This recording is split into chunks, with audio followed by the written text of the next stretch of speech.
جس کو اذیت میں مبتلا کر کے مار دیا اس درندے نے۔ ہم اس رذیل سے، اس ذلیل سے ڈرتے نہیں ہیں۔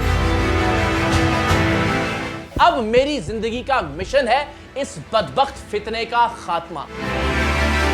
اب ہماری منزل ہے اس شخص کی گرفتاری۔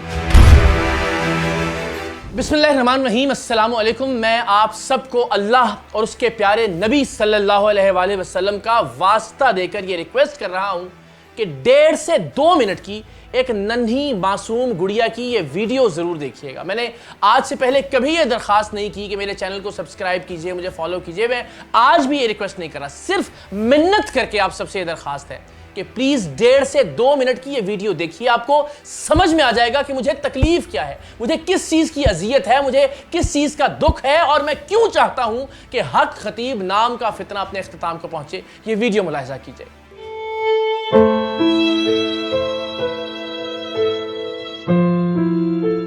السلام علیکم، میرا نام احسن نقوی، اسلام آباد سے میرا تعلق ہے۔ میری آج سے 2 سال پہلے میری بیٹی پیدا ہوئی جس کا نام بالی سکینہ تھا۔ تو ہمیں ڈاکٹر نے کہا کہ اس کی ہارٹ بیٹ بہت تیز ہے، اس کے دل میں سوراخ ہے۔ ہمیں کسی نے کہا کہ ایک دربار ہے کوئی بلاوڑا شریف، وہاں پر کوئی پیر صاحب بیٹھتے ہیں، تو آپ بچی کو وہاں پر لے جائیں۔ وہاں پر میں گیا، پوری رات ہم بیٹھے رہے۔ جب میرا نمبر آیا بہت مشکلوں سے، انہوں نے کہا کہ آپ نے اس بچی کو میڈیسن نہیں دینی۔ ہم نے کہا کہ اگر آپ ہمیں بتائیں میڈیسن بھی ساتھ ہم جاری رکھیں، ساتھ دم بھی کریں۔ انہوں نے کہا نہیں، میڈیسن آپ نے ذرا بھی بچی کو نہیں دینی اور ہاسپٹل نہیں لے کے جانا اگر آپ نے بچی کو ٹھیک چاہتے ہیں۔ ہم بچی کو ایک بار لے کے گئے، اس کے بعد ہم دوسری بار لے کے گئے، وہ اسی طرح کرتے تھے جو ان کا تھا۔ 3 بار ہم بچی کو لے کے گئے ہیں اور ہماری بچی کی طبیعت مزید بگڑتی رہی۔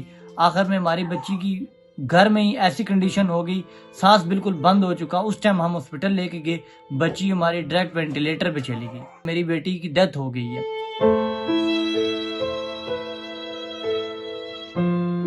ہمیں تو نہیں پتا تھا، ہماری بچی بیمار تھی اتنی، اور انہوں نے ہمارے ساتھ ایسا کیا، لیکن اب اس کی ڈیتھ ہوگی۔ 1 لاکھ سے زائد میرا خرچہ آیا، لیکن پیسوں کی بات نہیں ہے۔ کاش کہ اگر میں اس ٹائم ڈاکٹر کے پاس بچی کو لے جاتا، میں ان کی باتوں میں نہ آتا، تو میری بچی آج زندہ ہوتی۔ جو میری ویڈیو دیکھ رہے ہیں، کائنڈلی سب سے میری التماس ہے کہ ان سے بچیں، ان ٹھگ بازوں سے بچیں۔ یہ کچھ بھی نہیں کرتے، ہمارے ساتھ بھی انہوں نے ایسے ہی کیا تھا جس طرح آج لوگ وہاں پر جا کے پاگل ہوئے ہیں، ہم بھی ایسے ہی تھے۔ لیکن ہمیں آج جب میری بچی کی ڈیتھ ہوئی، مجھے پتہ لگا ایسا کچھ نہیں ہے۔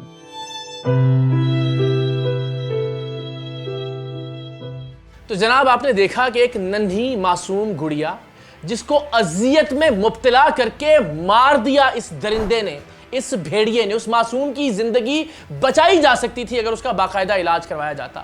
اور آپ سب جانتے ہیں کہ جب دل کے عارضے میں کوئی ننھا معصوم بچہ مبتلا ہوتا ہے تو اس کو سانس میں کتنی تکلیف ہوتی ہے، وہ کتنی اذیت اور کتنی تکلیف سے گزرتا ہے۔ اور یہ پیاری آنکھوں والی معصوم سی گڑیا کس قدر تکلیف میں مبتلا ہو کر اس دنیا سے گئی، اس لیے کہ اس بدبخت نے، اس بے غیرت نے اس کا دنیاوی علاج رکوا دیا، صرف اس لیے کہ اس کا باپ اس خبیث کو پیسے دیتا رہے۔ اب شاید آپ کو اندازہ ہو کہ مجھے کیوں لگتا ہے کہ اس فتنے کے اڈوں کو بند ہونا چاہیے۔ میں کیوں بار بار درخواست کرتا ہوں اس ملک کے علماء سے، اس ملک کے مشائخ سے، اس ملک کے عوام سے کہ کم سے کم اسلام کے نام پر تو یہ قتل عام کرنے کی اجازت مت دیجئے۔ اللہ اور اس کے رسول کے واسطے اپنا کردار ادا کیجئے کہ ہم اس رذیل سے، اس ذلیل سے ڈرتے نہیں ہیں، اور ہم اس فتنے کے خاتمے کے لیے اپنی جان بھی قربان کرنے کے لیے تیار ہیں۔ ہم یہ اجازت نہیں دیں گے پاکستان کا شہری ہونے کے ناطے اور ایک مسلمان ہونے کے ناطے کہ ختم نبوت کا نام لے کر، دین اسلام کا نام لے کر یہ معصوم بچوں اور بچیوں کا قتل عام کرتا رہے، یہ لوگوں کی زندگیوں سے کھیلتا رہے، یہ اسلام کے تشخص کو برباد کرتا رہے۔ کہ اس نے دنیا پر یہ دھاک بٹھا رکھی تھی کہ اس کے بہت بڑے بڑے لوگوں سے روابط ہیں، بہت بڑے بڑے لوگ اس کے مرید ہیں۔ آپ دیکھ بھی سکتے ہیں مختلف تصاویر جو اس کے چیلے سوشل میڈیا پر وائرل کرتے تھے، دکھانے کے لیے کہ پاکستان کی طاقتور ترین ایجنسی کے سابق سربراہان بھی اس کے مرید رہے ہیں، سابق وزرائے اعظم بھی اس کے مرید رہے ہیں۔ اور مجھے یقین ہے کہ اس ننھی معصوم بچی کی ویڈیو دیکھنے کے بعد کوئی بھی غیرت مند شخص اس شخص کا دفاع نہیں کرے گا۔ اب میری زندگی کا مشن ہے اس بدبخت فتنے کا خاتمہ، اس لیے کہ اس ملک کی ننھی اور معصوم بچیوں اور بچوں کی زندگی سے اسے مزید کھلواڑ کرنے کی اجازت نہیں دی جا سکتی۔ اور جب تک یہ قاتل، یہ درندہ، یہ بھیڑیا، یہ وحشی انسان گرفتار نہیں ہوگا، تب تک اقرار الحسن کی یہ جد و جہد جاری رہے گی، اور میری آپ سب سے بھی درخواست ہوگی کہ اس ننھی معصوم